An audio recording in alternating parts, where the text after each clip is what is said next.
ദൈവം നമുക്ക് പുതിയൊരു ദിവസം കൂടി അനുഗ്രഹിച്ച് ദാനം ചെയ്തിരിക്കുകയാണല്ലോ. ദൈവത്തിൻ്റെ കരുണയാൽ നമുക്ക് ലഭിച്ച ഈ പുതിയ ദിവസം ദൈവത്തിൻ്റെ വിലയേറിയ ദാനമായി നമുക്ക് സ്വീകരിച്ച് ഈ ദൈവത്തിൻ്റെ ദാനത്തോട് ചേർത്ത് ദൈവം നൽകിയിരിക്കുന്ന ജീവനെ നമുക്ക് ദൈവനാമ മഹത്വത്തിനു വേണ്ടി വിനിമയം ചെയ്യുവാൻ ദൈവത്തിൻ്റെ കൃപയ്ക്കായി അപേക്ഷിക്കാം. തനിമയിലേക്ക് എന്ന കൂട്ടായ്മ ഏവരെയും കർത്തൃനാമത്തിൽ സ്വാഗതം ചെയ്യുന്നു.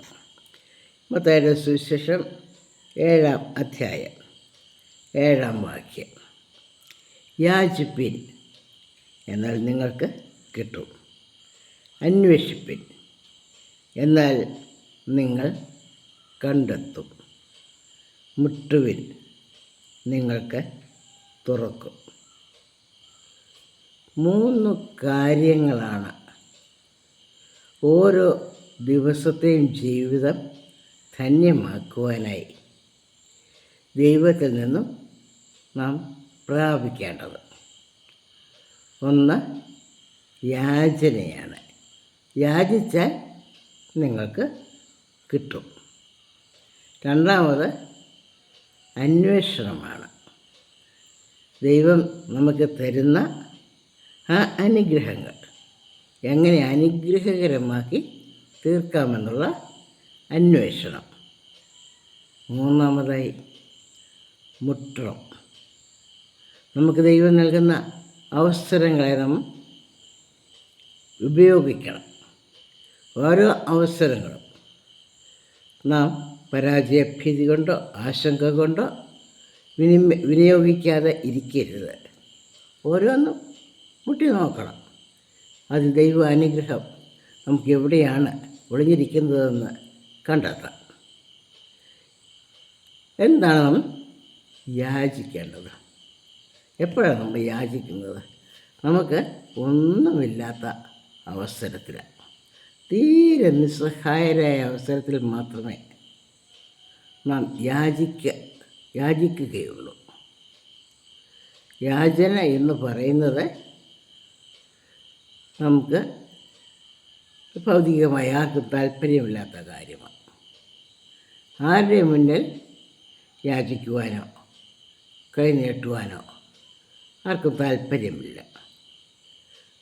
നമുക്ക് ദാനമായി ലഭിക്കുന്നതൊക്കെയും സ്വീകരിക്കുവാൻ നാം തയ്യാറാണ്. പക്ഷേ ദാനമാണെന്നുള്ളത് അംഗീകരിക്കുവാനും നാം തയ്യാറല്ല. അതാ നമ്മുടെ ജീവിതത്തിലൊരു വലിയ വിരോധാഭാസം. നമുക്ക് ലഭിച്ചിട്ടുള്ളതൊക്കെയും ദൈവത്തിൻ്റെ ദാനമാണ്. പൗലോസ് അപ്പോസ്തലൻ കൊരിന്ത്യർക്ക് എഴുതിയ ലേഖനത്തിൽ ചോദിക്കുന്നില്ലേ, ലഭിച്ചതല്ലാതെ നിനക്കെന്തോ ഉള്ള? നിൻ്റെ ജീവിതം, നിൻ്റെ അവസരങ്ങൾ, നിൻ്റെ ബന്ധങ്ങൾ, നിൻ്റെ ധനം, ചുറ്റുപാടുകൾ, പദവികൾ എല്ലാം ദാനമായി ലഭിച്ചതാണ്. അതിനെ വിസ്മരിച്ചുകൊണ്ട് ഇത് ഞാൻ നേടിയതാണ്, ഇതെൻ്റേതാണ്, ഇതെനിക്ക് അവകാശപ്പെട്ടതാണ്. അല്ലല്ല, നമ്മുടെ ജീവൻ ദൈവത്തിൻ്റെ ദാനമാണ്. നാം ജീവിക്കുന്നത് ദൈവത്തിൻ്റെ ദാനമായ ഈ ലോകത്തിലാണ്. അതുകൊണ്ട് നമുക്ക് ദൈവത്തെ ഓർത്തുകൊണ്ട് ദൈവത്തോട് നന്ദിയുള്ളവരായി നമുക്ക് ലഭിച്ചിരിക്കുന്ന ദാനങ്ങൾക്ക് വേണ്ടി ദൈവത്തോട് കടപ്പാടുള്ളവരായി ഈ ലോകത്തിൽ ജീവിക്കുവാൻ ദൈവം നമ്മെ സഹായിക്കേണ്ടതിനായിട്ട് പ്രാർത്ഥിക്കാം. ദൈവത്തിൻ്റെ ദാനം അത് നല്ല ദാനമാണെന്ന് യാക്കോബിൻ്റെ ലേഖനത്തിൽ നമ്മൾ പഠിക്കുന്നു. 1-ാം അധ്യായത്തിൽ പഠിക്കുന്നത് എല്ലാ നല്ല ദാനവും തികഞ്ഞ വരമൊക്കെയും ഉയരത്തിൽ നിന്ന് വെളിച്ചങ്ങളുടെ പിതാവിങ്കിൽ നിന്ന് വരുന്നു. എല്ലാ നല്ല ദാനവും അതിൻ്റെ കൂടെ ലഭിക്കുന്നു തികഞ്ഞ വരം. ദൈവത്തിൻ്റെ പ്രവൃത്തി തികവുള്ളതാണ്. ദൈവത്തിൻ്റെ ദാനം നല്ലതാണ്.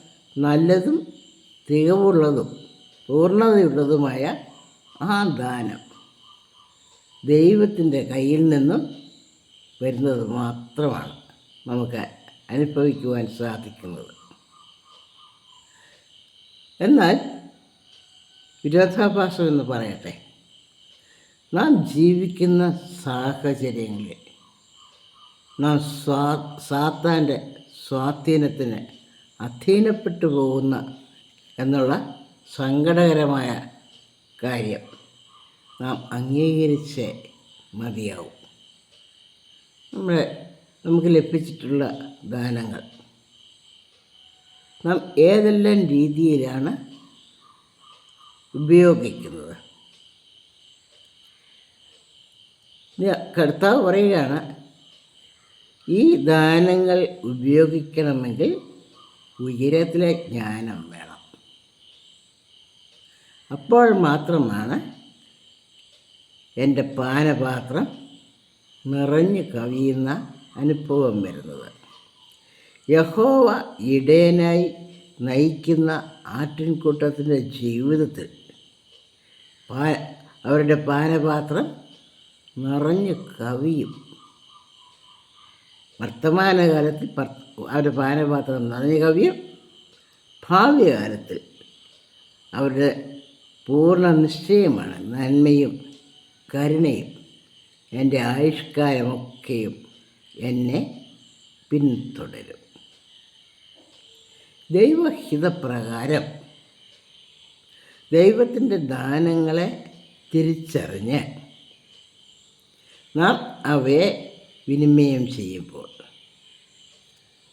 നമ്മുടെ പാനപാത്രം നിറഞ്ഞ് കവിയുന്ന അനുഭവം നമുക്ക് വരും. എപ്പോഴും പൂർണ്ണ തൃപ്തിയുള്ളവരായി ജീവിക്കുവാൻ കഴിയും. ഒരു ഇടയന് മാത്രമേ ആ ആടിന് എത്രത്തോളം തീറ്റ ആവശ്യമുണ്ട് എന്ന് മനസ്സിലാക്കുവാൻ സാധിക്കുകയുള്ളൂ. ശാരീരികമായി അസ്വസ്ഥതയുള്ള ഒരു ആടിന് ഒരു വയറ് നിറച്ച് തീറ്റ കൊടുക്കുന്നില്ല. ഒരു പരിമിതി വെച്ച് അവയ്ക്ക് തീറ്റ നൽകുകയുള്ളൂ. എന്നാലും ആടിന് പറയാൻ സാധിക്കും, എന്നെ അറിയുന്ന എൻ്റെ ഇടയൻ, ആ ഇടയൻ നൽകുന്ന അനുഗ്രഹങ്ങൾ അന്നേരത്തേക്ക് മതിയായതാണ്, തികവുള്ളതാണ്. കർത്താവ് ഈ മത്തായിയുടെ സുവിശേഷം 7-ാം അധ്യായത്തിൽ തുടർന്നുള്ള വാക്യങ്ങളിൽ ഇത് ഉദാഹരണമായിട്ട് പറയുന്നുണ്ട്.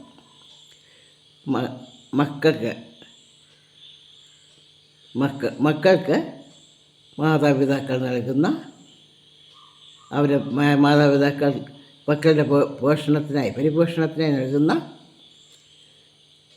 ആവശ്യങ്ങളെക്കുറിച്ച് കർത്താവ് ഉദാഹരണമായിട്ട് പറയുന്നുണ്ട്. മകൻ അപ്പം ചോദിച്ചാൽ അവന് കല്ല് കൊടുക്കുന്ന മനുഷ്യൻ നിങ്ങളിൽ ആരുള്ളൂ? വിശന്ന അപ്പം ചോദിച്ചാൽ കല്ല് കൊടുക്കുന്ന മനുഷ്യരുണ്ടോ? മീൻ ചോദിച്ചാൽ അവന് പാമ്പിനെ കൊടുക്കുമോ? വിവിധമായുള്ള ആവശ്യങ്ങൾ മക്കൾ ചോദിച്ചാൽ അവർക്ക് ഹാനികരമായ വസ്തുക്കൾ കൊടുത്ത് അവരെ രോഗികളാക്കുമോ? അല്ലെങ്കിൽ അവർക്ക് ദോഷം വരുന്ന രീതിയിൽ അവർക്ക് എന്തെങ്കിലും കൊടുക്കുമോ?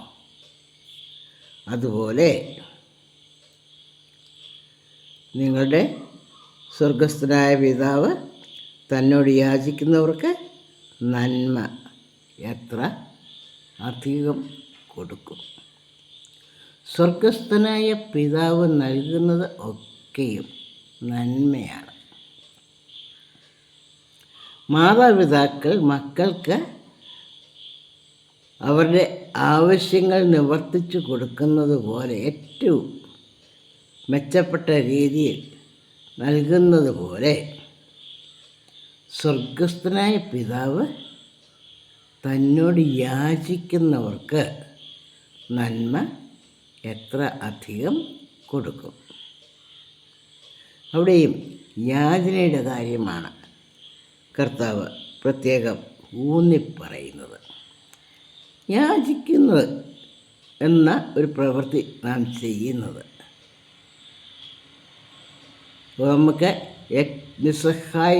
നിസ്സഹായതയുടെ ഏറ്റവും അടിത്തട്ടിൽ നാം ആകുമ്പോൾ മാത്രമേ നമുക്ക് യാചിക്കുകയുള്ളൂ. എന്തെങ്കിലും പിടിവള്ളി നമ്മുടെ കയ്യിലുണ്ടെങ്കിൽ നാം യാചിക്കാൻ പോകുകയില്ല. നമ്മുടെ അഭിമാനം നമ്മളെ അതിന് സമ്മതിക്കുകയില്ല. നമ്മൾ ആരോടാണ് യാചിക്കുന്നത്? നമ്മെപ്പോലെയുള്ള മനുഷ്യരോട്. അവർക്ക് നമ്മളെ എത്രത്തോളം സഹായിക്കാൻ കഴിയും? അവരും നമ്മെപ്പോലെ തന്നെ പാപത്തിൽ ജീവിക്കുന്നവരാണ്, ആപത്തിൽ അകപ്പെടുന്നവരാണ്, ലംഘനങ്ങളിൽ അകപ്പെടുന്നവരാണ്. ആർക്കും നേരായ ഒരു വഴി, ഉറപ്പുള്ളൊരു പാത ആർക്കും കാണിച്ചു തരുക, തങ്ങളുടെ ജീവിതത്തിൽ കൂടി കാണിച്ചു തരുവാൻ കഴിയുന്നില്ല.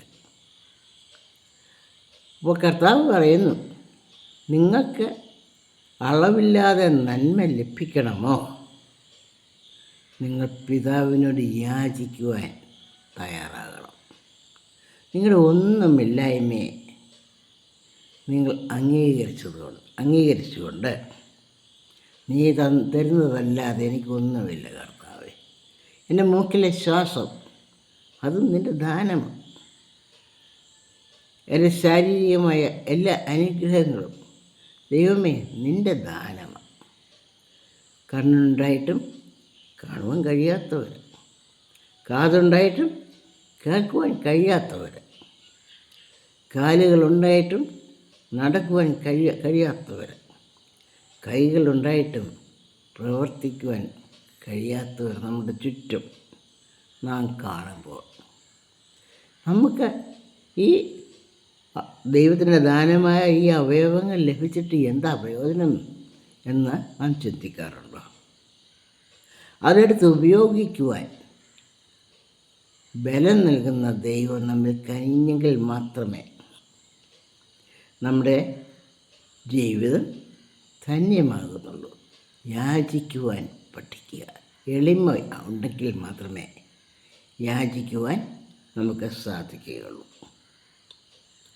ദുരഭിമാനം പലപ്പോഴും ഇതിനൊരു വിലങ്ങ് തടിയാണ്. ഞാൻ ഏതാണ്ടൊക്കെ ആണ് എന്ന് സ്വയം അഭിമാനിച്ച് ജീവിതത്തിൽ വിനയപ്പെടുവാൻ മനസ്സില്ലാതെ അഹങ്കാരത്തിലും വാശിയിലും ഒക്കെ നാളുകൾ കഴിച്ചു കൂട്ടുന്നവർക്ക് യാചിക്കുവാൻ പ്രയാസമാണ്. എളിമ ഉള്ളവർക്ക് മാത്രമേ യാചിക്കുവാൻ കഴിയുള്ളൂ എന്നുള്ളത് ഒരു പരമാർത്ഥമാണ്. അവർക്ക് കിട്ടും. എങ്ങനെയെങ്കിലും അവർ യാചിക്കുന്ന കാര്യം അവർക്ക് ലഭിച്ചിരിക്കുന്നു. ഒരുപക്ഷെ ഞാനോ നിങ്ങളോ അവരെ പോഷിപ്പിക്കുവാൻ സഹകരിച്ചില്ലെങ്കിലും പെട്ടെന്നായിരിക്കും, നമ്മൾ പ്രതീക്ഷിക്കാത്ത വിധത്തിലായിരിക്കും അവരുടെ കാര്യങ്ങൾ സാധിച്ചു കിട്ടുന്നത്. സമൂഹ മാധ്യമങ്ങളിലൊക്കെ കാണുന്ന സഹായത്തിനായുള്ള അഭ്യർത്ഥന എത്ര വേഗമാണ് ലോകമെമ്പാടുമുള്ള മനുഷ്യർ പരിഗണിക്കുന്നതെന്ന് നാം ദിനംപ്രതി കണ്ടുകൊണ്ടിരിക്കുക. മനുഷ്യ മനസ്സാക്ഷിയെ തൊട്ടുണർത്തുന്നതായുള്ള ഈ യാചനയുടെ സ്വഭാവം കഠിന ഹൃദയനായ മനുഷ്യനെ പോലും മനസ്സലിവുള്ളവനാക്കുന്നു എന്ന്. അങ്ങനെയെങ്കിൽ ദൈവത്തിൻ്റെ സ്വരൂപത്തിൽ സൃഷ്ടിക്കപ്പെട്ട മനുഷ്യന് നിസ്സഹായതയുടെ അവസ്ഥയിലാകുമ്പോൾ സ്വർഗസ്ഥനായ പിതാവ് എത്രമാത്രം മനസ്സലിവുള്ളവനാകുന്നു. ദൈവത്തിൻ്റെ കരുണയെ പരീക്ഷിക്കുവാൻ നമുക്ക് അവകാശമില്ല. ദൈവത്തിൻ്റെ കരുണയിൽ മാത്രമേ നമുക്ക് ആശ്രയിക്കുവാനുള്ളൂ. ആ കരുണയാണ് നമ്മുടെ ദിവസം തോറുമുള്ള ആവശ്യങ്ങളെ നമുക്ക് നിവർത്തിച്ചു തരുന്നത്, നമ്മെ നേരെ ബലത്തോടെ നിർത്തുന്നത്, നമ്മുടെ കുറവുകളെ കഴുകി ശുദ്ധീകരിക്കുന്നത്. ദൈവം നമ്മോട് താൻ ക്ഷമിച്ച കുറവുകളെക്കുറിച്ച് കണക്ക് ചോദിക്കുന്നില്ല. കഴുകി ശുദ്ധീകരിച്ച് കുറ്റം കൂടാതെ തേജസ്സിൻ്റെ മുൻപാകെ നിർത്തുവാൻ മാത്രമാണ് കർത്താവ് ലോകത്തിലേക്ക് വന്നത്. യാചിപ്പിൻ, എന്നാൽ നിങ്ങൾക്ക് ലഭിക്കും, കിട്ടും. യാചിക്കാൻ എളിമ, താഴ്മ, നമ്മളെ തന്നെ തിരുത്തുവാൻ, സാഹചര്യത്തിനൊത്ത് നമ്മെ രൂപാന്തരപ്പെടുത്തുവാനായിട്ട് നമ്മളെ വിട്ടുകൊടുക്കുവാനുള്ള മനസ്സാണ് നമ്മുടെ എളിമ. നമുക്കില്ലയോ? ഭൗതിക സമ്പത്തുകൾ ഇല്ലയോ? ദുരഭിമാനത്താൽ നാം മത്സരിച്ച് മാറി നിന്നാൽ നമ്മുടെ ആവശ്യങ്ങൾ സാധിക്കുകയില്ല. കർത്താവ് നമ്മോട് ആവശ്യപ്പെടുന്നത് യാചിക്കുവാനായി നമ്മിൽ നിന്നും ആവശ്യപ്പെടുന്ന മനോഭാവം, പശ്ചാത്താപമാണ്. ആ പശ്ചാത്താപം എവിടെ നിന്നാണ് നമുക്ക് വരുന്നത്? കർത്താവ് നമുക്കൊരു മാതൃക കാണിച്ചു തന്നു, നിങ്ങൾ ഇങ്ങനെയായിരിക്കണം എന്ന്. മത്തായിയുടെ സുവിശേഷം 5-ാം അധ്യായം 48-ാം വാക്യത്തിൽ കർത്താവ് പഠിപ്പിക്കുകയാണ്. ആകയാൽ നിങ്ങളുടെ സ്വർഗീയ പിതാവ് സൽഗുണപൂർണൻ ആയിരിക്കുന്നത് പോലെ നിങ്ങളും സൽഗുണപൂർണർ ആകുവിൻ. നിങ്ങൾ സൽഗുണങ്ങളിൽ പൂർണ്ണതയുള്ളവരാകണം. യാതൊരു ഊനവും നിങ്ങൾ പറയുവാൻ ഇടവരരുത്. അതാണ് കർത്താവ് നമുക്ക് പഠിപ്പിച്ചു തന്ന ഒരു ലക്ഷ്യം. പക്ഷേ നാം ജഡത്തിൽ വസിക്കുന്ന ഒരു മനുഷ്യനും സൽഗുണപൂർണൻ ആകുവാൻ സാധിക്കുന്നില്ല. എവിടെയൊക്കെയും നാം തെറ്റിപ്പോകുന്നോ അവിടെയൊക്കെയും പശ്ചാത്താപത്തോടെ കർത്താവേ കരുണ ചെയ്യണമേ, നിൻ്റെ ദയയ്ക്ക് തക്കവണ്ണം എന്നോട് കരുണയുണ്ടാകണമേ എന്നുള്ള നിലവിളിയോടെ ദൈവസന്നിധിയിൽ അടുത്ത് ചെല്ലണം. എന്താണ് യാചിക്കേണ്ടത്? എന്നെ കഴുകി ശുദ്ധീകരിക്കണമേ. ഞാൻ മലിനപ്പെട്ടിരിക്കുക. ഈ മലിന ഹൃദയത്തോടെ ഞാൻ ജീവിക്കുമ്പോൾ എനിക്ക് സന്തോഷം നഷ്ടപ്പെടുന്നു, സമാധാനം നഷ്ടപ്പെടുന്നു, പ്രത്യാശ നഷ്ടപ്പെടുന്നു. ദൈവമേ, ഈ ലോകത്തിൽ ഞാൻ ജീവിക്കുമ്പോൾ എന്നെ മുറുകെ പറ്റുന്ന പാപങ്ങൾ, അനവധിയായുള്ള പാപങ്ങളുണ്ട്. എത്ര ശ്രമിച്ചാലും വിട്ടുപോകാത്തതായുള്ള ആ മുറുകെ പറ്റുന്ന പാപങ്ങളിൽ നിന്ന് എന്നെ വിട്ടുവെച്ച്, എന്നെ കഴുകി ശുദ്ധീകരിച്ച്, എന്നെ നിൻ്റെ പൈതലാക്കി സ്വർഗീയ പിതാവിൻ്റെ മക്കളെന്ന പദവി ഈ ലോകത്തിൽ സാക്ഷിക്കുവാൻ എന്നെ യോഗ്യൻ ആക്കണമേ എന്നുള്ള പ്രാർത്ഥന നമ്മിൽ നിന്നും ഉയരട്ടെ. യാചിപ്പിനെന്നാൽ നിങ്ങൾക്ക് കിട്ടും. എന്താണ് കിട്ടുന്നത്? പാപക്ഷമ. പാപക്ഷമ ലഭിച്ച ഒരു വ്യക്തിക്ക് പിന്നെ കിട്ടുവാനുള്ളത് തൻ്റെ ജീവിതം ദൈവനാമ മഹത്വത്തിന് വേണ്ടി ഉപയോഗിക്കുക എന്നുള്ളതാണ്. അന്വേഷിപ്പിൻ, നിങ്ങൾ കണ്ടെത്തും. എന്നാണ് അന്വേഷിക്കേണ്ടത്? എൻ്റെ ജീവിതത്തിൽ ദൈവത്തിൻ്റെ നാമം മഹിമപ്പെടുവാനുള്ള അവസരങ്ങൾക്കായിട്ട്. ആ അവസരങ്ങളെ കണ്ടെത്തി അതിനുവേണ്ടി നാം പ്രത്യേക പ്രയത്നം ചെയ്ത് അതിനിടയിൽ പരാജയം വന്നേക്കാം. പരാജയങ്ങൾ നമ്മൾ മനുഷ്യന് സ്വാഭാവികമാണല്ലോ. വീഴ്ചകളെ ഭയപ്പെടാതെ ദൈവത്തിൻ്റെ നാമം മഹിമപ്പെടുവാൻ നമ്മുടെ ജീവിതത്തെ നമുക്ക് സമർപ്പിക്കാം. ദൈവത്തിൻ്റെ കാര്യങ്ങളിൽ നമ്മെ എടുത്ത് ഉപയോഗിക്കട്ടെ. നമുക്ക് വേണ്ടി അവസരങ്ങൾ നൽകുന്ന ഒരുക്കിയിരിക്കുന്ന ഈ പുതിയ ദിവസത്തിൽ ദൈവം നമുക്ക് ഒരുക്കിയിരിക്കുന്ന അവസരങ്ങളെ കണ്ടെത്തി തിരുനാമ മഹത്വത്തിനായി നമ്മുടെ മനസ്സുകൊണ്ടും വാക്കുകൊണ്ടും പ്രവർത്തനങ്ങൾ കൊണ്ടും ദൈവത്തെ മഹത്വപ്പെടുത്തുവാൻ പരിശുദ്ധാത്മാവ് നമുക്ക് സഹായിക്കട്ടെ. ദൈവം നമുക്ക് തരുന്നതൊക്കെയും നന്മയാണെന്നുള്ളത് നമുക്ക് ഓർത്ത് അതിനെ സ്വീകരിക്കാം. നമ്മുടെ മുൻവിധികളെയൊക്കെ നമ്മുടെ അറിവില്ലായ്മയിൽ നിന്ന് ഉദിക്കുന്ന മുൻവിധികളാണ് പലപ്പോഴും നമ്മെ അവയിൽ നിന്നും പിന്തിരിപ്പിക്കുന്നത്. ആ മുൻവിധികളെയൊക്കെയും മാറ്റി നിർത്തി ദൈവം നമുക്ക് തരുന്ന ഒരുക്കിയിരിക്കുന്ന അവസരങ്ങൾക്കായിട്ട് മുട്ടി നാം അത് തുറന്നു തരുമ്പോൾ അതിൽ കൂടി കടന്ന് ദൈവത്തിൻ്റെ കൃപകളും അനുഗ്രഹങ്ങളും അനുഭവിച്ച് ഈ ഇന്നത്തെ ജീവിതത്തെ ധന്യമാക്കുവാൻ ദൈവം നമ്മെവരെയും സഹായിക്കട്ടെ.